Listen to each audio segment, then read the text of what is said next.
Okay, well, it's 7 o'clock, and welcome to the September 2nd meeting of the Capitola Planning Commission. We have the roll call, please, Edna. Commissioner Christensen? Here. Commissioner Newman? Here. Commissioner Westman? Here. Commissioner Wilk? Here. And Chair Ruth? Here. Thank you. And before we do the Pledge of Allegiance, let me remind you tonight that you can join our meeting through various ways. You can phone in. You can. We have a screenshot here that should be coming up in a second, and how you can participate. So you can do it through email. You can phone in, enter the webinar to make any comments on any items on the agenda. Our commission tonight is to listen on the book. You can watch our meetings after they're recorded on channel 71 or Comcast channel 20. Please rise for the Pledge of Allegiance. I pledge allegiance to the flag of the United States of America, and to the republic for which it stands, one nation, under God, indivisible, with liberty and justice for all. And we don't seem to be getting any better at that. Yeah. Okay, that brings us to oral communications. Katie, are there any additions or deletions to the agenda? There are no additions or deletions to the agenda. We did receive a couple public comments that were received well in advance earlier this week. One on the Cherry Avenue property and the other on at 702 Hill Street, or 720 Hill Street. Okay, thank you, Katie. Okay, that brings us to public comments. This is a time for members of the public to address items that they have concerns with that are not on the agenda tonight. And so if you are one of those members of the public who has something to contribute to our meeting right now, now's the time to do it. We'll give you a few seconds to join the meeting if you have any items to discuss.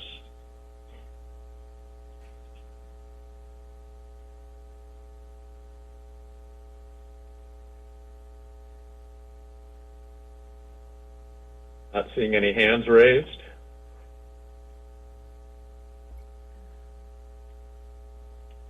Okay, it doesn't appear we have any public comments for items not on the agenda, so we'll move to item C, which is commission comments. Any commissioners have any comments to make tonight prior to the hearings? Hearing none. Any staff comments? I do have a comment this evening. I'd like to announce that our grant opportunity for small businesses is going live tomorrow. So small businesses within Capitola are that have been impacted by COVID-19 will be able to apply for a grant for up to $7,500. This is a grant that goes towards rent or mortgage expenses, and it can be a reimbursement. So if an entity did feel the impacts of COVID-19 and we can document that, they would be eligible to be reimbursed for rent they had paid or utilize the grant to pay back rent. So that will be going live tomorrow. And then the other announcement is this evening on the agenda, I was hoping to bring forth a discussion on non-conforming structures and how they're treated in Capitola. I'm going to plan to bring that forth at our October hearing. And during our October hearing, we will be in person again. So that I'm pleased to announce that at the October meetings for Planning Commission and City Council, those meetings will be in-person meetings, and that meeting is scheduled for October 7th. Great, thank goodness. It will be good to be back with in-person meetings. Thank you, Katie. Okay, that brings us to item 3, our public hearings. We have 3 tonight. This is an opportunity for the public to participate in these particular items. First item tonight is 326 Cherry Avenue. This is a design permit, historical alteration permit for first and second story modifications to an historic single-family residence. Sean? Excuse me, I have to recuse Peter? myself from this one, Okay. Commissioner. So I'm out of here. I'm also recused. Okay, so that just leaves three of us then to discuss this, Commissioner Westman, Commissioner Christensen, and myself. Okay, we have a presentation, please. Yes. Good evening, Commissioners. Chair Ruth. The application before you, well, actually, first I want to start and just, again, reiterate that all the applications tonight are in the new code and reviewed under the new code. I think I'm going to just keep saying that until we feel confident about that. But with that, the proposal before you is a design permit and historic alteration permit for modifications to a historic two-story single-family residence at 325 Cherry Avenue. The lot is in the Capitola Village, surrounded by a variety of two- and three-story residences. The proposal includes significant alterations to a historic structure, and therefore Planning Commission approval is required. The residence as it appears today, adjacent 317 Cherry Avenue, which is seen on the left, the yellow twin residence. The front is the most visible elevation and retains much of its original character. The elevation seen is to remain. The structure is listed on the 2004 Capitola Historic Context Statement and was also identified in the 1986 Capitola Architectural Survey. So a historic evaluation was conducted by architectural historian Seth Bergstein to determine whether the proposed modifications complied with the Secretary of Interior standards for rehabilitation of a historic structure. Shown here are the west elevations, existing and proposed. The elevation shares a narrow space between the subject residence and that of 317 Cherry Avenue. That's in large part why the openings are being proposed for removal. The area shaded in blue indicates a previous addition which expanded the home rearward. Former addition is to be reconstructed with siding replaced with board and batten, similar to the original design. The proposal includes removing all the openings, as stated before, and replacing it all with shingle, and replacing the shingle siding with board and batten. The east elevation here, similar occurrence where they will be removing and reconstructing the rear portion of the home and modifying the window arrangement on the rearward portion of the elevation. And again, the rear is non-original. Lastly, the rear elevation. The entire elevation is from the previously mentioned addition and will be reconstructed and replaced with board and batten and a low shed roof over the rear entry. Throughout all modified elevations, the new siding will use narrower batten spacing to differentiate from the original pattern.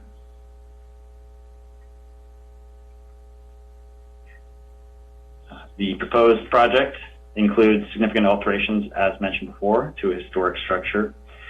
Significant alterations to historic structures require approval by the Planning Commission, and any modifications to a historic structure must comply with the Secretary of Interior standards to qualify for a CEQA exemption. The City of Capitola also has required findings of approval for historic preservation, which echo the Secretary of Interior standards. Part 1 can be seen above. Part 2 is here. Architectural historian Seth Bergstein reviewed the project for compatibility with the Secretary of Interior standards for rehabilitation and found that the proposed amendments comply. Based on the review, the proposed modifications will not be significantly detrimental to the historic structure or its significance at 325 Cherry Avenue, and therefore it qualifies for a CEQA exemption. That staff recommends Planning Commission approve the project based on the conditions of approval and findings. Thank you, Sean. Are there any commissioners that have any questions on this application? No. Okay, hearing none, we can open it to the public at this time. I don't know if the applicant is present. Sean, do we have anyone wishing to speak on this item? I do see the applicant is present. I don't know if they'd like to talk. One moment. He did say he actually did message me and say he is present. If you'd like to raise your hand, I can allow you to speak.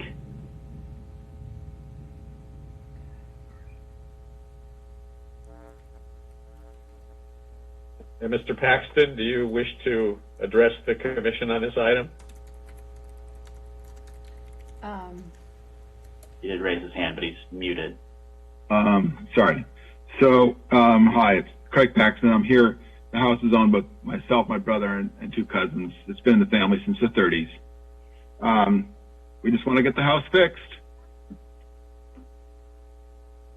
Okay.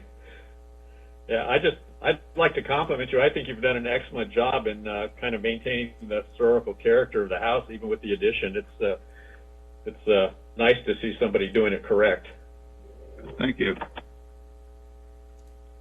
Okay. There was some mention of a public comment. Is that what was the public comment? So this is an opportunity for anyone in the public wishing to speak on the item, but we haven't had anyone wishing to do that. Oh, in the intro to the meeting, they said that there was someone had submitted prior to Tuesday some written comment. Was that? I believe it's a letter from his mother. I'm sorry? We did receive a letter, I believe it was from your mother. Oh, no, that was it from Kathy O'Donnell? Yeah. Yes, that's a cousin. Okay. Okay, that was just in support of the application.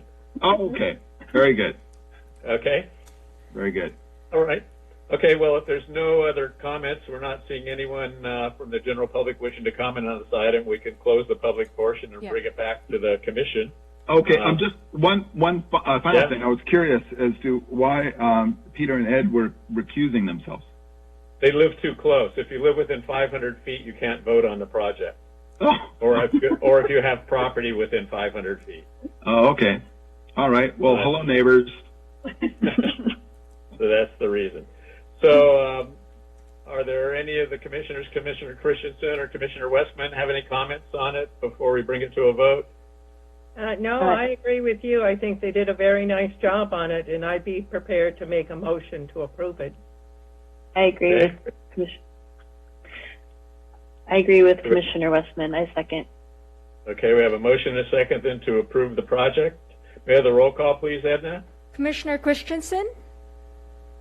Aye. Commissioner Westman? Aye. And Chair Ruth? Aye. Thank you. Hey, Mr. Paxton, you have your project. Thank you for doing a great job on that. Okay, now Mr. Newman and Mr. Wilkes can return, and we have a public hearing on 1501 41st Avenue. This is the East End little restaurant there, Gastropub, asking for a change in their license to allow sale of beer and wine to include distilled spirits for on-site consumption. Sean? Thank you. Yes, the application before you is a conditional use permit amendment for the sale of distilled spirits for East End Gastropub. It's a restaurant located at 1501 41st Avenue. The restaurant is located in the Kings Plaza Shopping Center, surrounded by a variety of commercial uses within the plaza, as well as along 38th Avenue, and multifamily residential properties along 38th Avenue as well. This is the restaurant frontage. Currently, the applicant also occupies the stalls immediately in front of the restaurant as part of a temporary use agreement issued by the city. A restaurant use has existed at this site since the late 1970s, with the inclusion of the sale of beer and wine for on-site consumption. The applicant is proposing the addition of hard alcohol sales for on-site consumption as well, which requires an amendment to the CUP as approved by the Planning Commission.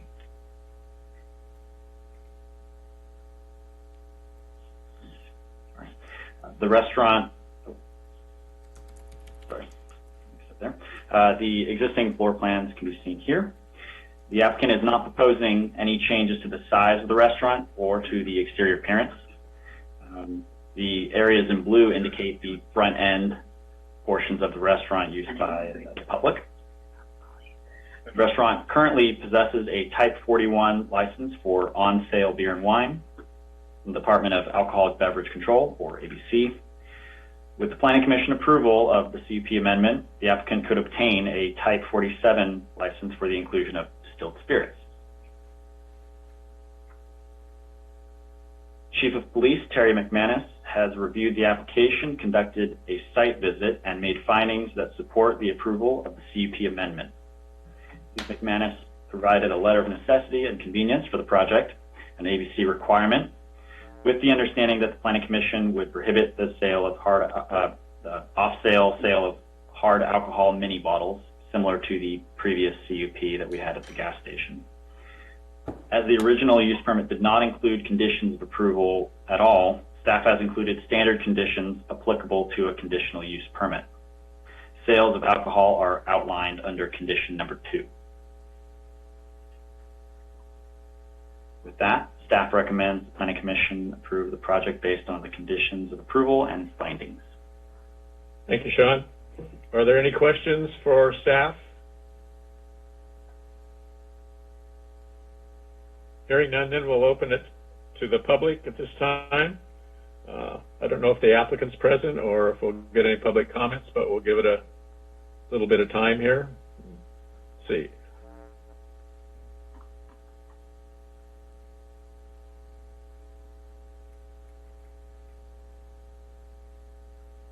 Is there anybody weighing in, Sean?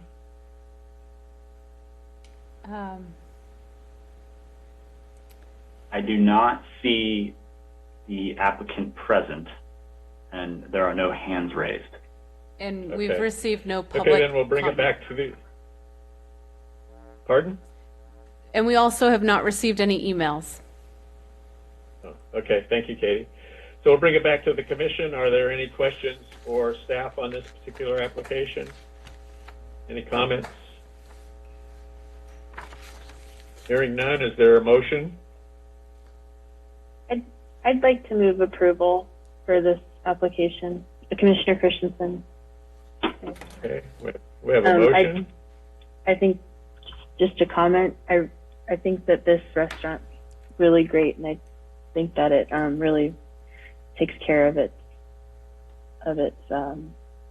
whole establishment really well. Yeah, I don't think there's ever been a problem there at all. Yeah. So do we have a second? I agree. I'll second it. Okay, Commissioner Westman seconds. May I have the roll call, please, Edna? Commissioner Christensen, Aye. Commissioner Newman, I abstain. Commissioner Westman, Yeah, aye. Commissioner Wilk,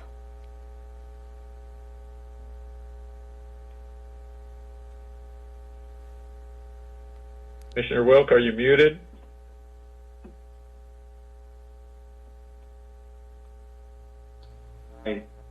I didn't touch the screen, honest. Someone muted me because of the last issue. I'm sorry. So, aye. and Chair Ruth. Chair Ruth, Aye. thank you. Motion carried. Okay, thank you, Edna. Okay, that brings us to item C tonight, which is the hotel at 720 Hill Street. This is a conceptual review for an additional 42-room boutique hotel on that site. And may we have the staff presentation, please?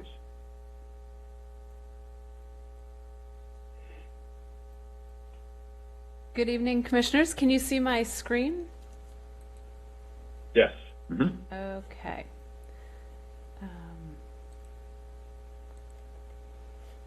Okay, before you this evening is a boutique hotel at 720 Hill Street. It's currently the location of the Quality Inn, which is built on the rear portion of the lot, and the applicant is proposing to develop the front portion of the lot. So I just wanted to give some context going into this because I think a lot of thought went into the design, knowing that they're located in a transition area. So on this slide, you can see an aerial view of the development and the existing Quality Inn accessed off of Crossroads. The property is definitely in a transition zoning area, which means many different zones are coming together right along these property lines, shared property lines. So it's part of our community commercial zone, which along Bay Avenue, and where also the post office is, and many office spaces are surrounding it, as well as Sushi Garden. And then to the south is a single family development. There are four and about 4 lots that touch right up to, they're adjacent to the property. There's multifamily medium density zoning to the east, as well as 911 Capitola Avenue, which is the old carriage house. It's a mixed use property that extends actually all the way from this hotel site out to Capitola Avenue. So that's the context here. And now I'm going to go over the site planning. So in their site plan, the access is off of a private road, Crossroads Loop. And here you can see the Quality Inn on the back portion of the lot. In red is the footprint of the hotel development. So they're really bringing the hotel development close to Crossroads Loop and maintaining that parking area that is also used by the Quality Inn, and bringing in a new parking area right behind the hotel. So really doing that urban design, bringing it close to the street. And they're proposing that the drop-off location for hotel guests will be on the first level, which due to the slope of the site, it's a 3-story hotel, but from the back of the hotel it appears as a 2-story because they've built the hotel into the slope. And again, here's the footprint of the hotel in red. You can see the R1 zoning to the south, and I also, on the footprint of the hotel, I show the rooftop area. They've placed that far away from the R1 zoning, more towards the commercial area and their existing hotel. So really, I think the architect was thoughtful in their design in terms of thinking about those neighbors that could be impacted by a hotel, and placing those improvements such as the drop-off locations, the entry for the parking, and where cars access the lot, as well as the rooftop, in locations that are least impactful to that those R1 properties to the south.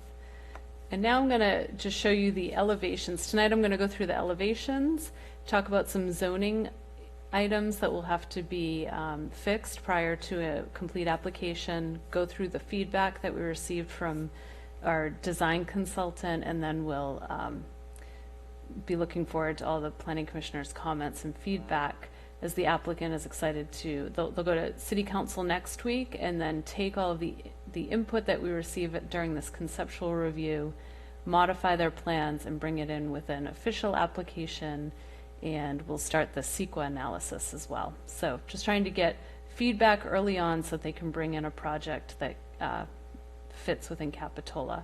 So here's the view from Crossroads Loop. As you can see, the drop-off area on the first story, a lot of glass on that first story in the entryway. The building cantilevers over that entryway. This is the view from the rear parking lot. So it's from the rear, it looks like a 2-story building. The higher element you're seeing to the left is a staircase. And this is the south elevation, which is facing towards Hill Street. So this is the R1 development is adjacent to this. So they've really tried to limit the number of windows and protect privacy. This is that enclosed staircase, that higher element in the middle. And then the wall that you're seeing, the 2-story element, that's really set back on the property. So it's much further back away from the R1 properties. And this is the other side of the hill that you would see from that private drive that goes up to the Quality Inn. So you'll see more of the 3-story elevation when driving up from the private drive. But again, it gets reduced to 2 stories when you're on the rear portion of the lot. And here you can see that rooftop deck that we discussed. So that rooftop deck, they're proposing landscaping up there as well. And so you're seeing some of the trees up there, and they've got a wall between the rooftop deck, so again, alleviating some of the privacy concerns and noise for the adjacent neighbors. So within our commercial districts, when you're adjacent to a residential area, there are certain requirements that have to be met. This project for the daylight plane standards, we measure a 20-foot setback, and then we go up to 5 feet in height, and then the project has to be set back from the residential property and we extend an angle at 45 degrees. So currently, when we apply the daylight plane regulations to this property, there is an issue with that staircase along the south side of the property. So that will have to be addressed. The benefit of having that staircase there is really it creates private, there's no rooms for the hotel in that location, so it really does create this sense of privacy by having an enclosed staircase. But they'll have to work with that design to be in compliance with the daylight plane. The other item in that transition area is there's a requirement for landscaping when commercial is adjacent to residential. So a landscape planting area has to extend a minimum of 10 feet from the property line and has to be provided along the residential property line, and trees in this area have to be planted at a minimum of 15 feet. So again, here's the site. The landscape plan shows a lot of trees along the edges, but along that, where it's required to be every 15 feet along that transition area, they do not have the 10-foot they don't comply with the 10-foot requirement for landscaping, nor do they comply with the minimum interval of a tree every 15 feet. So that's something that the proposal will have to come back with. And now we're going to move into the design review criteria for this project. So as you know, we have within our new zoning code, I think it's 19 design permit review criteria when we look at a project. The city contracted with RRM Design Group, and they reviewed this project against our design permit design guidelines and provided us a memo that was very thorough and detailed. I've taken the highlights of that and put them into slides. And that document, at the very end of it, they summarize what their recommendations are. Overall, RRM was, I think, very positive and appreciated the site design and the planning that went into it, and the protection, really looking at their neighbors and how to be least impactful to neighbors. But they did have some design recommendations to improve the building overall. So we'll jump into those recommendations. So in terms of site planning, they were suggesting that some public art be introduced by the entryway and that landscape area in front of the entryway. They noted the appropriateness of the rooftop patio and the location to not have impacts on the residents. They also noted the appropriate siting to be oriented towards Crossroads Loop and really have be present within that neighborhood. Some suggestions they made is more landscaping along that south property line that abuts the R1 district, and also considering some type of screening at the egress walkway stairs tower at the very end of the hotel that is adjacent to the residential district. Other modifications to the site plan was to make sure there's adequate signage to direct guests from the parking area in the back down to the lobby, as well as incorporating some unique paving and like improving the pedestrian experience along Crossroads Loop. Many of the sidewalks in that area are they're just 4 or 5 feet wide. There's no landscaping integrated, and really the suggestion of RRM was enhance that experience. It's a hotel. It should be a bit softer, have more, really think about your lighting, and maybe incorporating some landscaping buffers between the sidewalks and the street, making it a more pleasant experience for the pedestrian.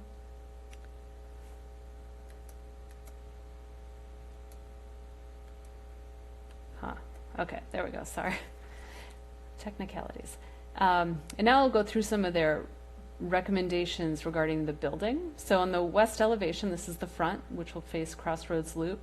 They talked about expanding the vertical massing elements within the design to provide a proportional balance between horizontal and vertical elements. And they've given a few different recommendations on this.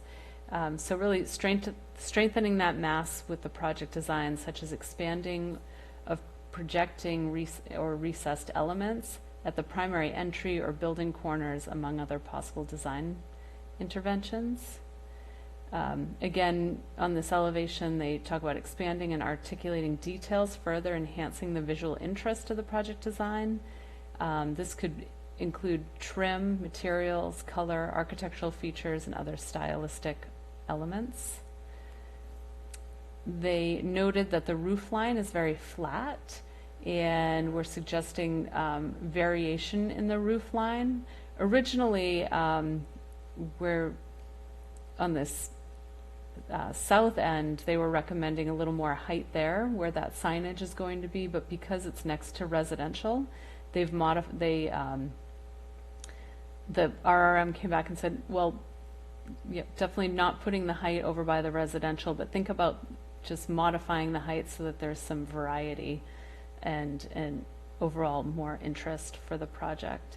They noted that the transition of materials is very nicely done in the project.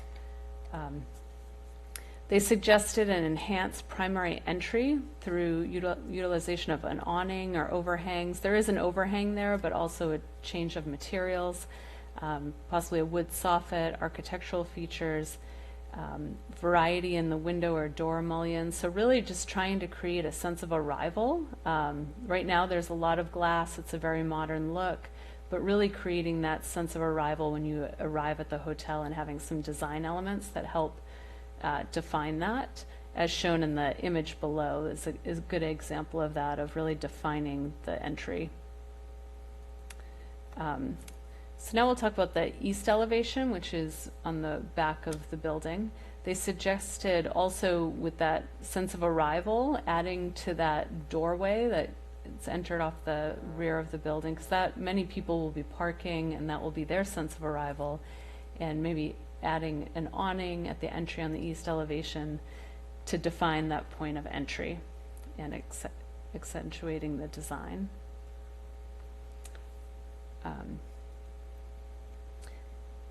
On the south elevation, they suggested that the exterior materials, to look for an opportunity to expand the material color and application and terminate at the inside corner where appropriate. So where this terminates currently, it just kind of ends in the middle of a, not at a corner, and to apply, their suggestion was to carry it further until you get to a point in the building where it should transition, such as a corner, and not in the middle of a wall plane. And then they also, within the report, talked about incorporating coastal character, so possibly providing accents of like wood composite, wood-like materials within the project. And RRM also noted that there are multiple walls that are blank within the building design. I think that is part of a more modern look, is to have some void areas.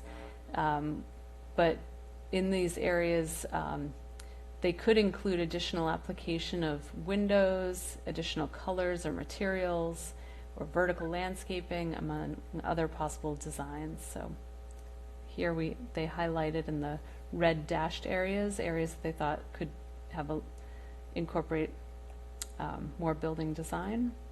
And then they also highlighted, although our code allows for an exterior staircase, that to possibly improve the design of that staircase and enhance it, either through decorative panels rather than this metal picket railing that is shown. And then they provided some examples of what a decorative exterior staircase could look like on the bottom. And in terms of windows, they also suggested considering to integrate a higher-end window system with casements and or operable windows to enhance visual interest, and to integrate decorative grills at the window for the window AC units. Each of the windows do have an AC unit. This is located near the highway, so there is some noise. So whether or not to include operable windows, that may be one of their why they're not including operable windows, to not hear the noise of the freeway. And RRM also suggested items that should be included in a future submittal, that I think the Planning Commission we will look closely at within the conditional use permit, and that being the site and building light fixtures, the mechanical equipment, trash receptacles, and utilities should be adequately screened, a sign program and modifications to the existing monument sign that's there, and looking at project sustainability. And one other item I was going to mention is we do have like fence and screening regulations tied to these transition areas. We have commercial that is against residential. So really looking at what do they have in terms of their fence or screen or walls at the property now, and how that could be improved in the future. So we did get a materials board, and I have the floor plans if you'd like me to go through them, but I'll just quickly touch upon them. This is the first floor, and you can see the drop-off area. It's primarily lobby and back of house on the first floor. There's a very small meeting room here, which is triggering, I think, one additional parking space, but really limited in terms of it's not a full-service hotel. There's no restaurant. They believe because it does not have a restaurant, there won't be large trucks delivering on site, so most deliveries will happen on this first floor and not on the back or close to the residential. This is the second level, and here you can see the layout of the hotel rooms.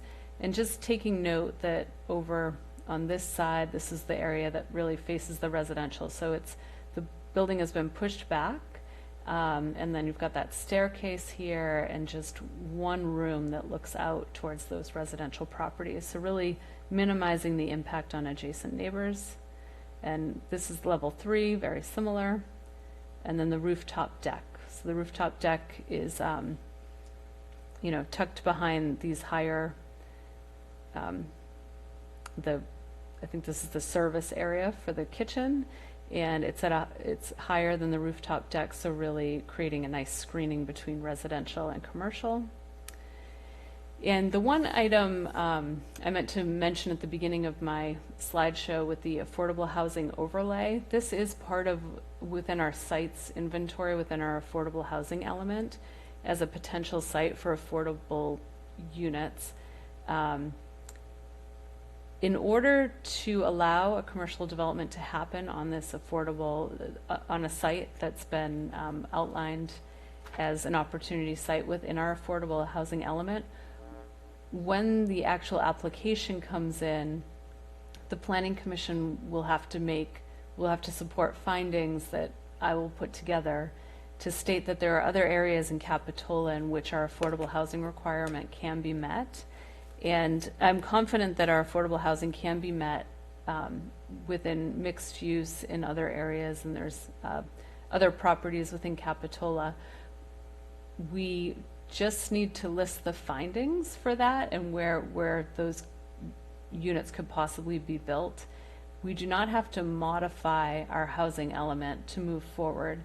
The housing element will be updated by the end of 2023, And at that time, those 60-plus units will have to be identified on other sites. So we need to make the findings for this approval for this project to move forward, but we wouldn't have to attach them to specific sites within and update our housing element until 2023. So I just want to make that clear.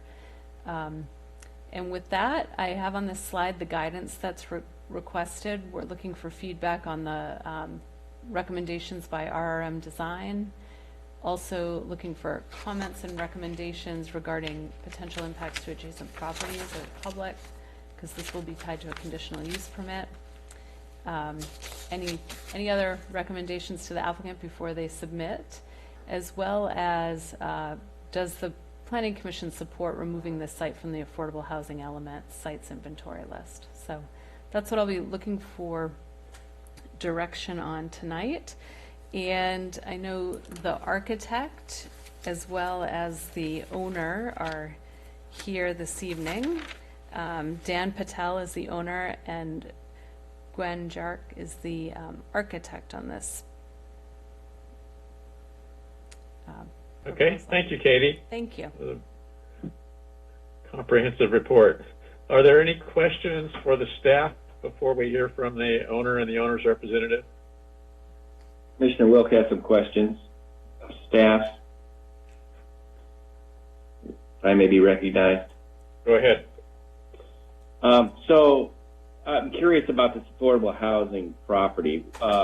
If in fact you were not able to identify any other locations, what would be the repercussions of that? Do we get fined? What? So, do we just not know? No, at this point I've done preliminary review, and we could identify that we can meet our housing. We can meet the housing need on other sites, and within larger properties within our commercial districts are for mixed use. And it doesn't have to, but at that point, like I said, the real test is when in 2023 we have to attach those 64 units to properties within the site's inventory. So we'll have to be working with different property owners that that will be, we'll have to work with them through the public process of identifying new sites.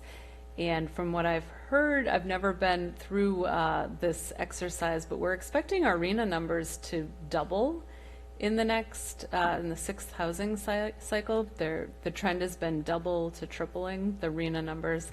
So we'll be going through an extensive process to identify sites within the sixth cycle. And at that time, we'll have to definitely find locations for the units that will be lost from this property. So I'm just wondering if in fact, because this applicant got in early, so to speak, that they're getting the benefit of the affordable housing mandate, and so sometime later you said you're going to have to negotiate with other owners and say, oh, I'm sorry, this has to become affordable housing because there's no other unit, no other places. But we could have maybe said, well, that hotel site could have covered it, but now this new applicant is in a bind because we've given away all our affordable housing sites ahead of time. Are we going to get? I'm just wondering if there's, how difficult this is going to be. Am I making a mountain out of a molehill? I'm just trying to imagine how this affordable housing requirement is going to roll out if, in fact, we're giving up a major site right now. Yeah, this alternative, when we do identify more sites, if someone were to come in and go through a similar exercise, we would have to make the findings again. So the alternative will be there for, anytime somebody is in an affordable housing overlay. Of course, we would like those sites to be developed as affordable housing, but it doesn't always happen that way. And we would have to go through this exercise again of once more making findings, and then when we update our housing element, identifying additional sites. So, We just keep passing the buck, kicking the can down the road. I mean, it's easier to be the first one in. I think you make a good point. Seems to only work, Peter, if you have a cooperative property owner. Yeah, I'm just trying to understand. And there's something else I was curious about. I just looked at it briefly. Something about a highly sensitive prehistoric resources site. Could you explain what that is? Yeah, so we have a map actually of our highly sensitive prehistoric resource sites, and this property is identified on that map. So one of the first steps when we start doing the CEQA analysis will be to look at that. We'll have a specialist do a review of the property and of the history, and we'll also be doing a review of traffic impacts for this site as well within our preliminary review for CEQA, and then from there we'll see what those studies come up with and see what steps we need to take in terms of the CEQA process. So it will I'm be just wondering studied. what was prehistoric about it. Do we know? Because there's like seashells there or something? You know, I do not know why that site was identified on that map. Dig for dinosaur bones. Mm-hmm. Okay, thank you. Those are my Thank questions. you, Wilk. Anyone else with any questions for staff on this? I do. Mr. Newman? Yes.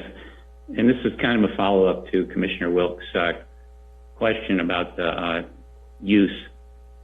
So, and my question is going to be about the local coastal program, how this property fits into the local coastal program, and whether it is still mentioned as a visitor serving site, because the city's position on this property has been a little bit schizophrenic. At one time, several years ago, when I was on the Planning Commission, the owner or potential developer of the property came in with a housing project. And there was a conceptual review like this by the City Council and the Planning Commission, and the conclusion was that the housing proposal was not appropriate because we needed this to be visitor serving. And then after that, based on the local coastal program and its reference to this site and its obvious utility as a visitor serving site, and then sometime after that it got designated as a housing opportunity site, which is kind of contradictory, and so it kind of leaves me wondering about what the city's desired use for this property is, and I think it's visitor serving, but I'd like some input on that. Yes. Cool. So that is what I understand to be the history of this and why that project did not move forward for the additional single-family homes on the property. It is located outside of our coastal zone, but I do believe it is mentioned as the intent for visitors serving. I was hoping to do more research on this today, actually, because knowing how within our LCP, it's essential that we continue visitor serving uses where appropriate. And since the site is halfway developed as visitors serving, but I didn't get any direct quotes out of there directly related to this project, but our LCP is overwhelmingly in support of visitor serving uses to remain throughout Capitola. Thank you. So Any other questions for staff? Susan? I have one. Do we have any information about how these two hotels are going to be operated? Are they going to be under the same management? I mean, they're going to have a shared parking arrangement. Have they discussed any of that with us? So we do have the owner here as well as the architect. They've discussed this, but I don't want to put words in their mouth. I'd rather them answer that question. Okay, that's fine. Thank you. Yep. Okay. Anyone else? I would just like them to, when you get to the EIR part, have them consider a beach shuttle. Perhaps alleviate some of the impact on the village. So with that, then we'll open the portion, the public portion of this item, and if the owner, Mr. Patel, or the representative, Mr. Jarek, or if you're present and wish to add something, now's the time. Okay, we have Gwen Jarek, and I'm going to, she's the architect on the project, and I'll allow her to talk. Gwen, you're... Hi, can everyone hear me? Yes. Hi, thank you again for Katie. I wanted to say how impressed I am with Katie and her staff and how they've helped us with this project and trying to move it as quickly as possible forward, and their support. I did want to do a shout out to that, first of all. I also wanted to answer your question. Dan is on the phone, the owner. So Dan, correct me if I'm wrong, but it will be operated by the same owner, and it's going to stay as this. They're going to operate it, and hopefully for years to come, operate both hotels. There will be a shared parking agreement between the two hotels. You know, just for the nature that they are connected, and it would be too confusing for, I think, the guests to have designated parking. So, but I think from a operational standpoint, most people will park close to where they're staying. So I think that's just going to be a natural process. There was another question, I think, about operations or not? Or was that? You answered my question. Thank you. Okay. Okay. Thank you. Are there any other questions from the council members? Doesn't look like it. Okay. I read through most of the design recommendations today, and I think that most of them are valid. There are a few that maybe it's just a misunderstanding, but I think that there's some really good recommendations in there, and I'll go back to with the owner and we'll review those and pick up some of those comments. Okay, thank you, Ms. Jarek. Are there any questions for the representative? I have a question, Courtney? Commissioner Christensen. I was just wondering if they have any intention of incorporating the two hotels, not necessarily together, but like the suggestion of having a walkway and encouraging pedestrian use. Is there any intention of having, integrated landscaping, or like Commissioner Ruth was suggesting, having any type of shuttle or encourage pedestrian use or pedestrian traffic into town, that kind of thing, to discourage cars? I will let Dan, Mr. Patel, would you like to chime in on that? If you don't mind, I'll open it to Mr. Patel.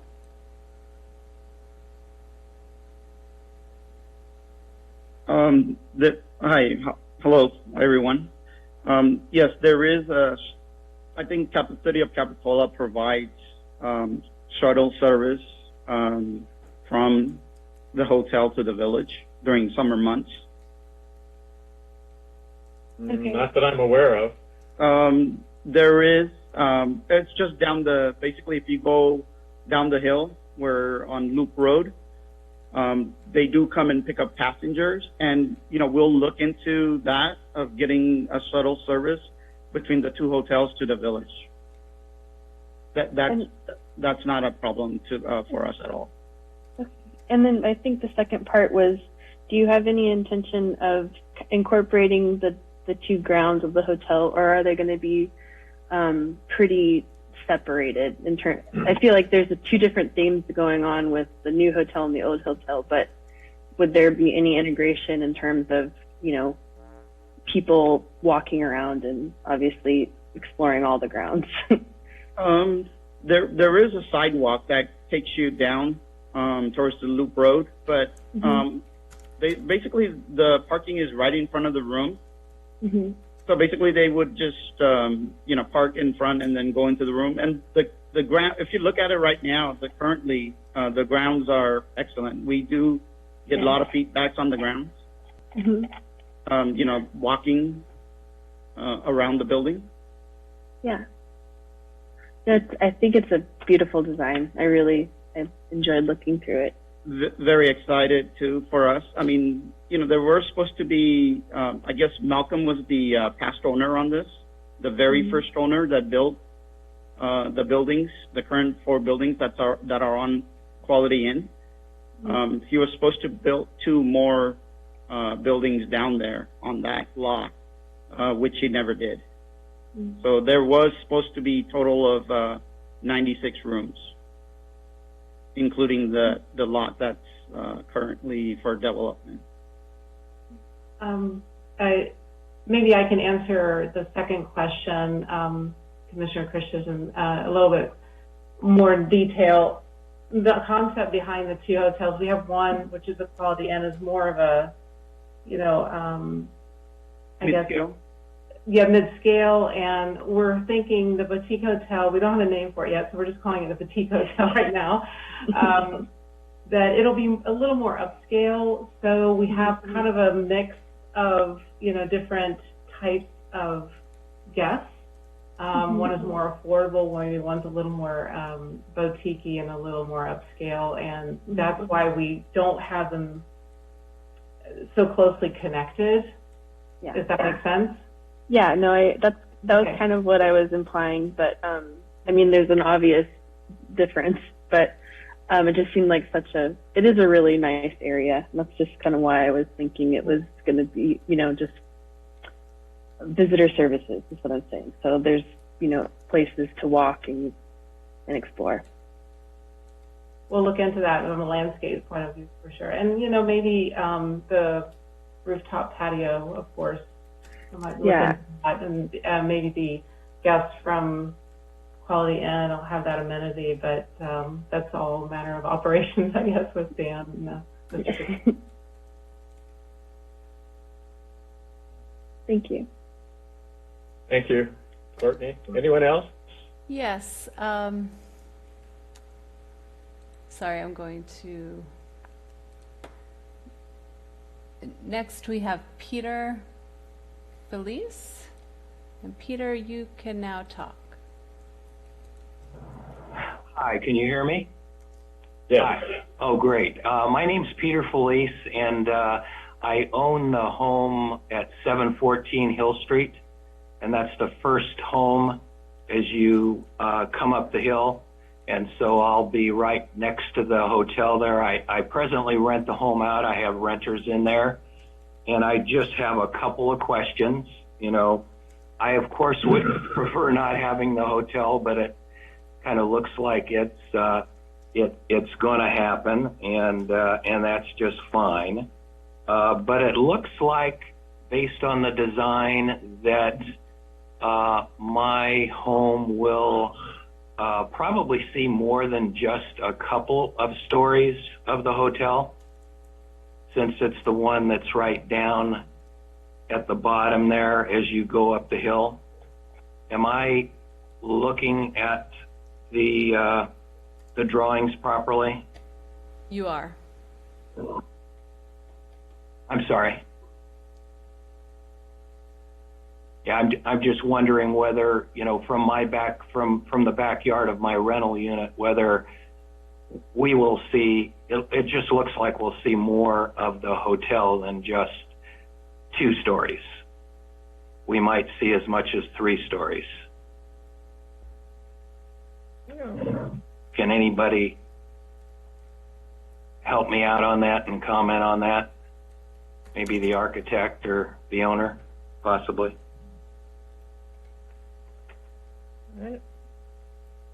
I'm not sure they're still with us. Katie, can you respond to that? Sure. Can you see my screen? I do. You do. Okay. So yeah, I guess in that drawing right there to the, so I'm the home that's to the left. Actually, there's another home next to that. I believe that's 710, and I'm 714. So this, If I'm looking at the drawing correctly, no, maybe that is 714. The very first one to the left of your arrow there. Yeah. so this is, So that's my home, and as you look at the drawings, it looks like there's more than at that corner, the left corner there. There's more than just 2 stories showing, or is that where 714 would be, behind that portion of the building, Katie, that you have your arrow on, or is it to the far left? are you're the first home as you're going up the hill here? The first home going up the hill, On yes. the left. So you would align almost with the corner of the hotel as proposed. Okay. And Okay, that so I was- corner is actually this stair element here, so no windows within the stair element. This facade So here there's- is pushed back significantly. That's about 2/3 back. You can see the shadow Okay. in here. And Yes. this top portion is not in compliance with our height requirements, so they're going to have to address that before Okay. the full application. But yes, you would be seeing, here's the 3 stories here, but this Yes. this additional height for the stairs is too high right now, I so see. that will have to come. I a bit see. lower. I see. So I'll see, if that weren't there, then I would see approximately two stories from, okay. Correct. Yeah, and this All is right, set back and- significantly.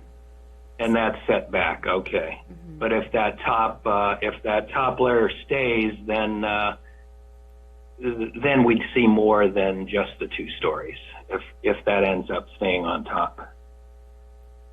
And the other thing you talked about, the affordable housing, and I'm not educated on that at all, but does that mean that you could come to property owners like myself to try to have our rental homes designated as affordable housing, or are you just talking about commercial enterprises that you would move to for that? We're talking about future, probably larger sites for affordable housing to be added to our sites inventory. They're typically, I think there is a minimum requirement of, I don't know off the top of my head, but I want to say a ½ acre in order to qualify Okay. for one of these sites. So I think it might be larger. Okay. So.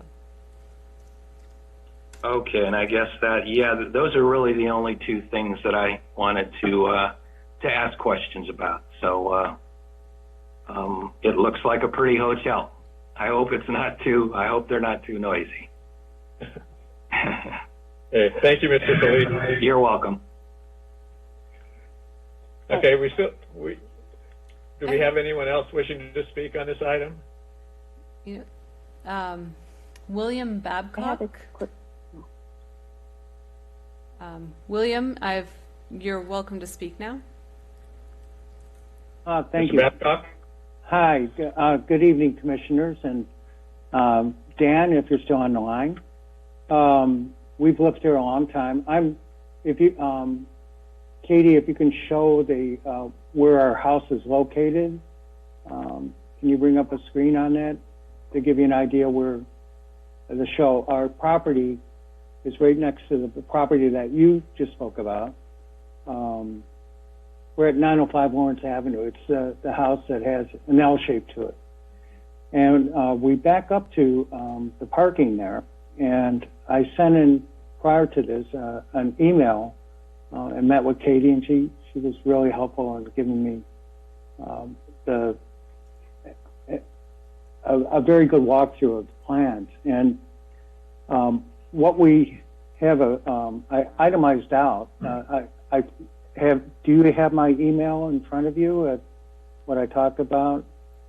I itemized it out as privacy is one of the items. And first of all, let me back up. Quality Inns have been a very good neighbor to us. So, and they've been responsive. And so I want that to be said.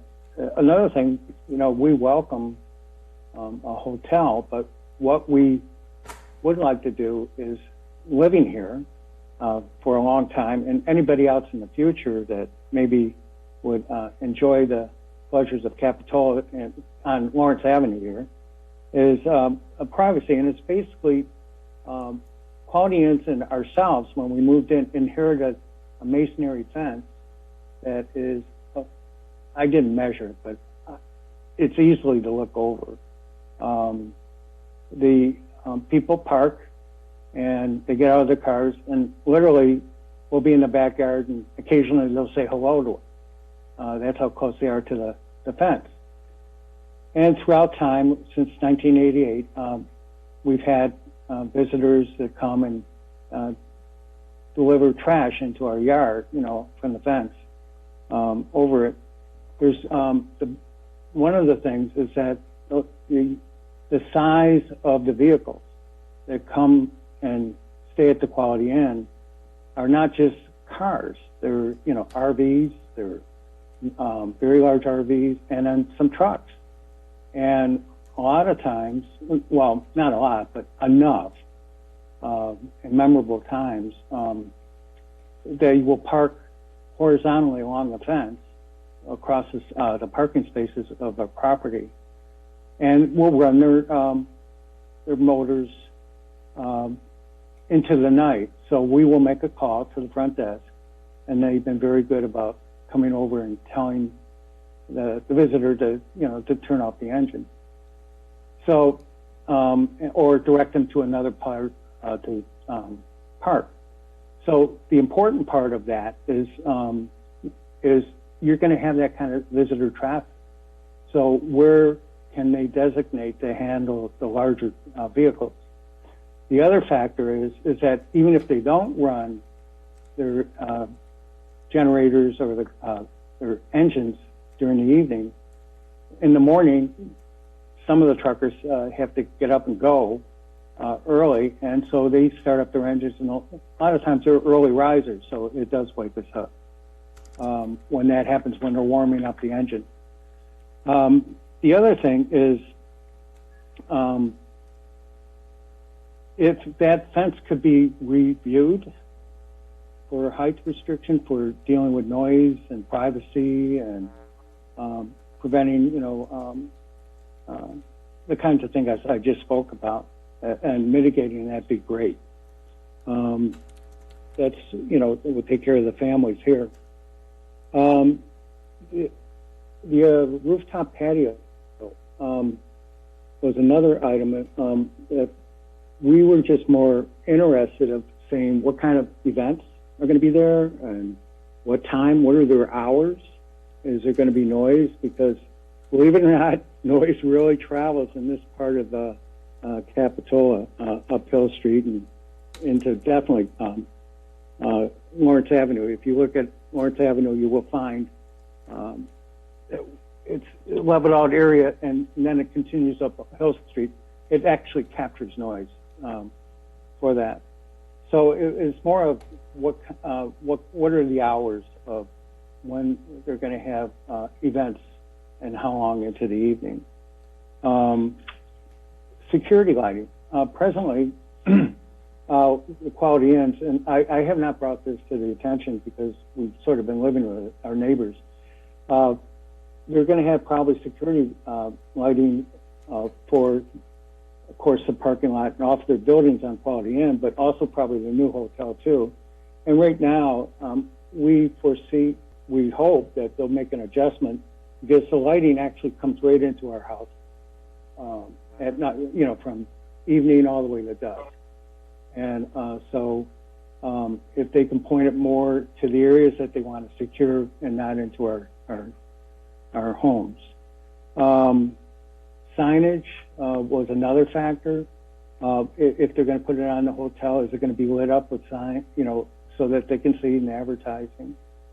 we would be interested to see if that's going to be effective from our side of view from our home. But outside of that, we understand that Capitol is a wonderful place to visit, and so we're not against the hotel. We just want to maintain our privacy and maintain, our lifestyle here, Capitola. And that's pretty much what. Thank you for listening to me on this, and that's pretty much what I wanted to say. Thank you, Mr. Babcock. I think you raised some really good points.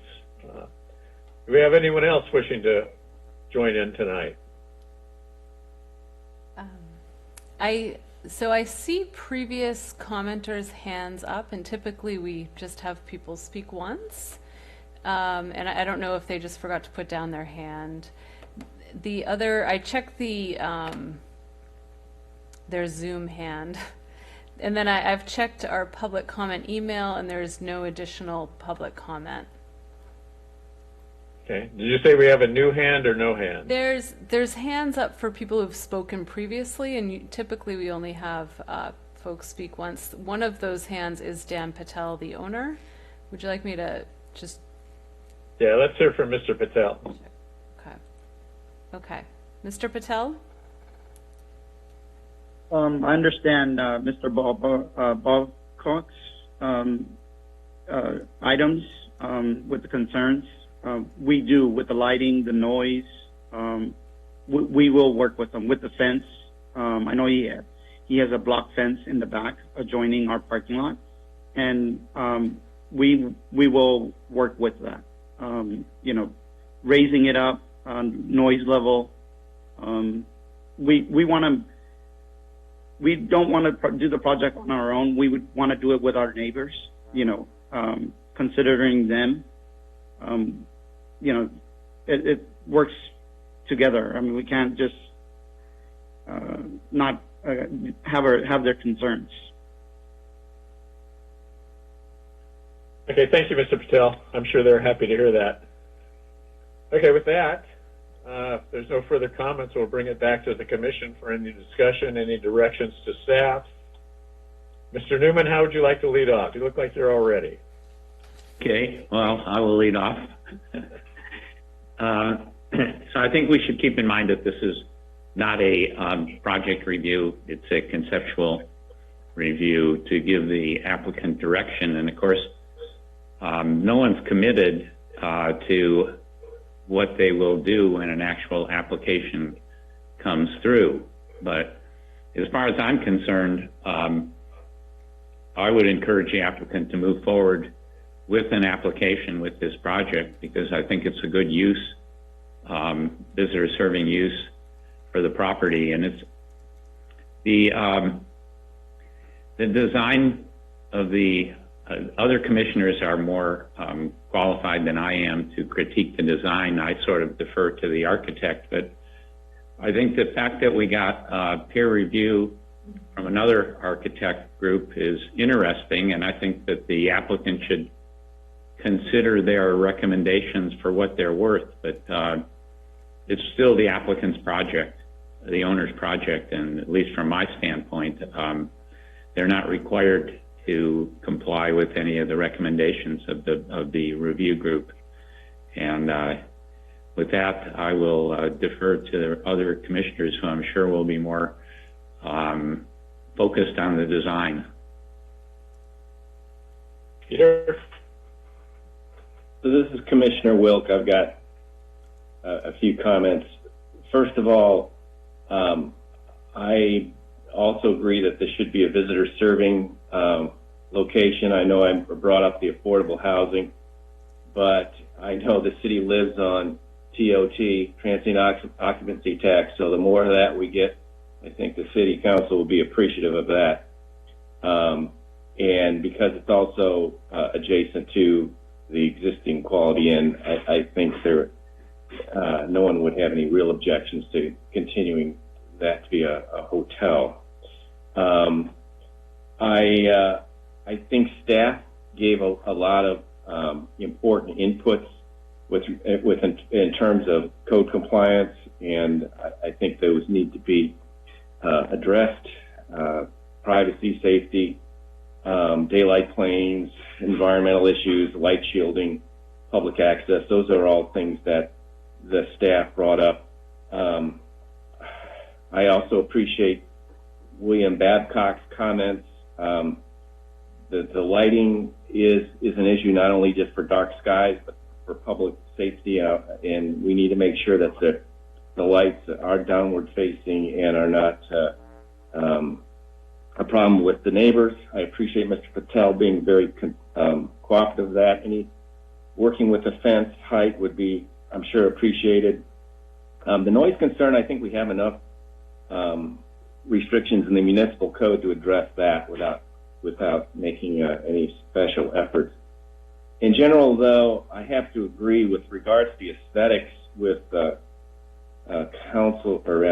Commissioner Newman. A camel is a horse designed by a committee. That's the old truism, and I think they can take the recommendations from the consultant for what they're worth. I'd be okay if they ignored most of them. It wouldn't bother me at all.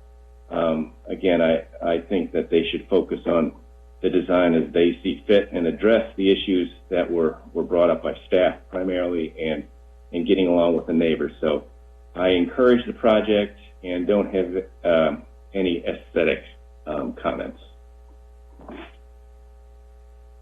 Thank you. Susan? I'll try not to repeat what other people have said, but I do have a couple of concerns. For me, one of the important parts of this project is parking for it, because the last thing we want to see is a project go in and have parking impacts on the neighborhood. And the way it's designed right now, with the parking along the sound wall, which Katie pointed out, they're going to have to add a 10-foot landscape buffer in there to conform to our requirements. This is a place where I think that staff and the architect and the neighbors could work together to perhaps come up with a solution that might be better than what the actual rules in our zoning ordinance are. And that is, I believe that there is a concrete wall back there that's fairly short that needs to be replaced, and perhaps an appropriate sound wall put in there at a height that accommodates the neighbors' needs. And if we could do the appropriate sound wall, perhaps the landscape strip, which is required to be 10 feet and have so many trees in it, could be a bit narrower if the landscaping was increased, so they're going to be able to fit in all of the parking that they need to have to make this project work.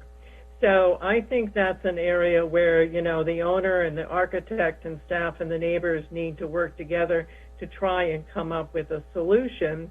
And, personally, that's a place I know Commissioner Newman doesn't like variances, but, I might be able to support some sort of variance if we achieve what our goal is, even though the exact rule is not being followed. I do see this, while they're separate hotels, as one site on one property. And for me, I would like to see the existing hotel at least repainted in some sort of complementary colors that go with the new hotel rather than the yellow that's there. But that's a personal opinion for me. And I would like to see their landscaping integrated. I couldn't figure out the windows on the drawings that were provided to us in this conceptual design. So I'm a bit concerned about, how the windows are going to look, particularly since each one of them is going to have an air handling unit in that window. And I just encourage the architect and the owner to come up with something that's really a quality design element there, because it's a main feature on the building. And I do think in the end, for me, there would be some hours for the rooftop garden. It is right next to, a residential area, so, some reasonable time, 10:30, I don't know what it is. It seems like there should be some operating hours there. And those are really, I do think it should be a hotel, not housing. I appreciated all the comments from RRM Design.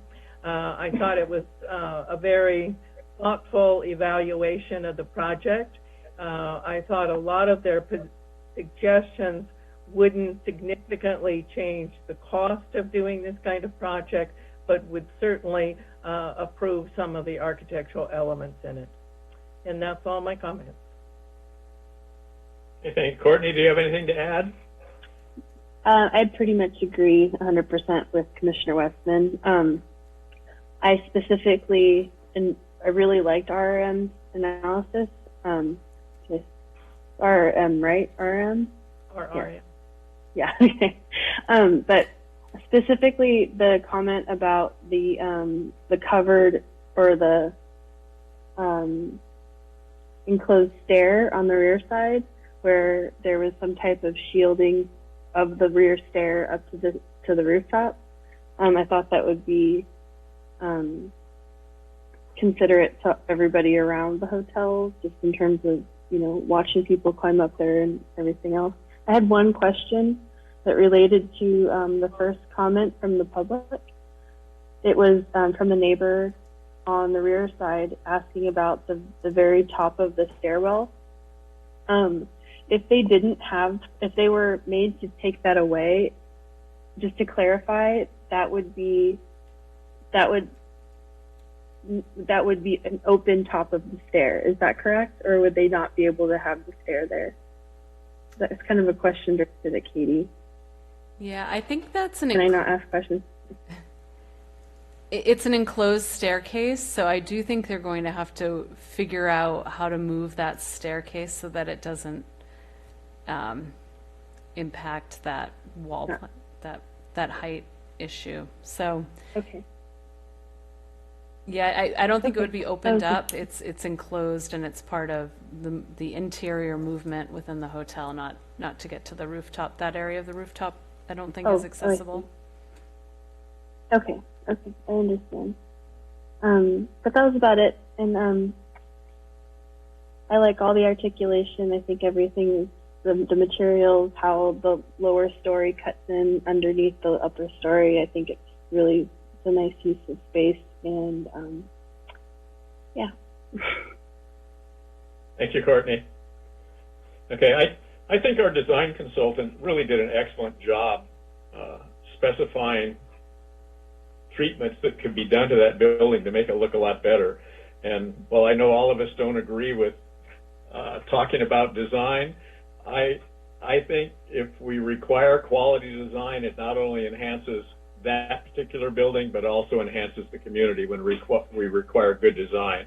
So I would hope that the applicant incorporates most of the suggestions that the consultant recommended. So Katie, I think we've pretty much finished this item. What happens next on it? So next it will go to City Council next Thursday, same time. Same place, Zoom, new Zoom login, but and then after that, the applicant will make revisions to the project as they deem fit, and we're going to start our environmental review process at that point. Once they tell us, once we know the extent of any changes they're going to make, we've already gone through our putting out an RFP and having environmental groups interested in the project. So we're ready to move forward. So. Okay, thanks, Katie. Yeah. Do you have a report tonight? So I just have a quick item for you tonight. Also next week on the City Council agenda is the Inclusionary Housing Ordinance update. And just as a review, over a year ago, we were moving forward with an update to our inclusionary housing ordinance. Then we received a grant, and within that grant, we got funding to do a nexus study to look at our impact fees tied to affordable housing.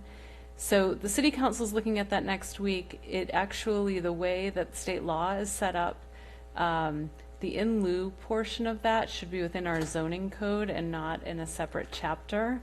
So I'm happy to announce we're doing another zoning code update to incorporate some of the affordable housing. So it will actually, at first I didn't think it would be coming to you for review, but it will be. So we'll be getting more direction from City Council next week. I'd encourage you to listen in, because I think what you're going to be seeing at a subsequent meeting will be a reflection of the direction they give us next week. And other than that, just really excited to get that grant out tomorrow, and that summarizes my report for this evening. Thank you. Okay, thanks, Katie. Any communications from commissioners? If not, I'm looking forward to meeting in person at our next meeting. It will be a really pleasant change. So with that, we'll adjourn the meeting. Good night. Stay safe. Good night. See you in October. Goodbye.